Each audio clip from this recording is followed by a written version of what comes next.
Bismillahirrahmanirrahim la yamut. Walhamdulillah wassalatu wassalamu ala sayyidina Rasulillah amma ba'du. Sahabat-sahabat yang hidup batinnya dengan menyebut nama Allah, yang hidup jiwanya mengenang nikmat-nikmat Allah, yang hidup ruhnya dengan ma'rifatullah. Hidup di dunia ini Nabi sebutkan dengan niyam. An-nasu niyam. Manusia itu tidur. Idza matu intabahu. Jika mereka mati, barulah mereka sadar. Maka teman-teman, semua kita lagi tidur. Kita sedang di bawah mimpi. Maka Nabi menyebut para pemimpi di dunia ini yang ingin kaya, bangun rumah untuk anak-anaknya. Anaknya dewasa, semuanya pun nikah. Dan mereka kemudian meninggalkan orang tuanya. Buat rumah sendiri. Tinggallah rumah yang besar, kesepian berdua. Kita bermimpi. Kita bermimpi, nanti kita tua, akan banyak yang mengelilingi. Kita bahagia, kita melihat semuanya bersenda gurau. Tidak, teman-teman. An-nasu niyam. Orang-orang itu tertidur, sedang bermimpi panjang. Pemimpi ini ada yang masih kecil, ada yang sudah remaja, ada yang sudah dewasa, bahkan ada yang sudah kemakan usia. Tapi masih menjadi pemimpi, belum sadar bahwa ada kehidupan kesadaran setelah ini. Iza matu intabahu. Jika mereka sakarat, jika mereka mati, barulah mereka sadar. Maka teman-teman, kehidupan setelah ini, itu ibarat orang ketika tertidur, lalu lagi asik bermimpi, lalu dia bangun. Lagi asik ingin memakan buah yang sangat lezat, ingin menyentuh pasangan yang indah dalam mimpinya, tiba-tiba ada suara keras yang membangunkan dia dan bertanya, Man Rabbuk, siapa Rabbmu? Lamanya bukan main pertanyaan ini.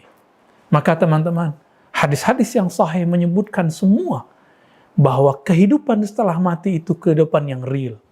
Di sana, kehidupan itu sangat nyata, lebih nyata daripada kehidupan yang di sini. Siapa yang mengabarkannya? Baginda Nabi SAW. Allah Subhanahu Wa Taala mengabarkan kepada kita. Sekarang para nabi, para aulia, mereka lagi hidup, menikmati hidupnya di sana. Tapi para aulia di sana, mereka pun masih berubudiyah. Para anbiya pun masih berubudiyah. Masih ingatkah kita dengan hadis Sayyidina Musa, yusolli fi qabri. Dia sholat di dalam kuburnya. Ini hadis riwayat Imam Bukhari. Untuk apa Nabi Musa sholat? Apakah dia sedang mencari pahala? Kenapa dia sholat sendiri? Kenapa dia tidak sholat di masjid sehingga dapat 27 rakaat? Kenapa dia sholat sendiri di kuburnya? Apakah Nabi Musa tidak tahu hadis mengenai keutamaan sholat jamaah itu 27 derajat? Bukan, teman-teman.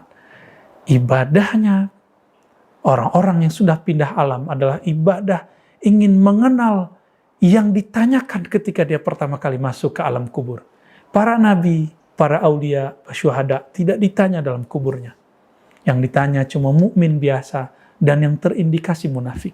Semoga kita terbebas daripada kemunafikan. Disebutkan dalam hadis Imam Tawus, diriwayatkan oleh Imam Qudai, bahwa orang mukmin dan munafik ditanya 7 hari dan 40 hari. Mukmin 7 hari, jika ada indikasi munafik 40 hari. Jika ada kemunafikan dalam diri saya akan ditanya 40 hari. Jika saya seorang mukmin yang bersih, saya ditanya 7 hari.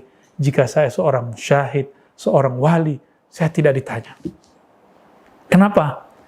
Karena dia orang-orang pentingnya Allah. Saya beri sebuah ibarat. Kita ketika hendak pergi ke luar negeri, masuk ke ruang yang di sana kita ditanya berkas-berkas kita, identitas kita. Imigrasi namanya. Imigrasi barzakh. Lebih berat dan lebih lama daripada imigrasi yang dulu mungkin teman-teman pernah tertahan di satu negara. Bahkan mungkin pernah dideportasi, dipulangkan kembali. Bagaimana mungkin kita dipulangkan lagi dari alam barzakh? Yang ada kita disiksa. Siksaannya adalah ketika tidak mampu menjawab. Menunggunya bukan main lamanya. Teman-teman yang melakukan Allah. Maka kehidupan di sana adalah kehidupan ma'rifatullah. Inilah yang dikatakan dalam hadis tadi. Ketika orang masuk ke dalam kubur, tidak ditanya kamu sholat berapa, kamu udah zikir berapa, kamu udah khatam berapa. Yang ditanya, man rabbuk, siapa Rabbmu? Man di situ adalah pertanyaan ma'rifatullah, mengenal Allah. Inilah kehidupan yang kita cari. Mari kenal Allah di bumi ini ketika ruh masih di badan. Ketika ruh nanti sudah berpisah dari badan, tubuh ini mati, Allah mengatakan kullu nafsin dha'iqatul maut. Setiap nafs jiwa pasti mati. Ruh tidak pernah mati. Meninggalnya jiwa, berpisahnya sang jiwa daripada badan yang hina, badan kembali ke tanah. Jiwa masuk ke alam barzah. Ruh, jika dia wali Allah, dia dipanggil di sisi Allah inda rabbihim. Jika tidak, dia harus mencari lagi, dan pencariannya lebih susah daripada di alam ini. Mari kunjungi ahli ma'rifatullah. Mari berguru kepada ahli zikrullah. Mari cari orang yang bersanad kepada Sayyidina Rasulullah sallallahu alaihi wasallam. Hidup yang hakiki, hidup bersama Allah yang maha hidup. Wa sallallahu ala sayyidina Muhammad. Assalamualaikum warahmatullahi wabarakatuh.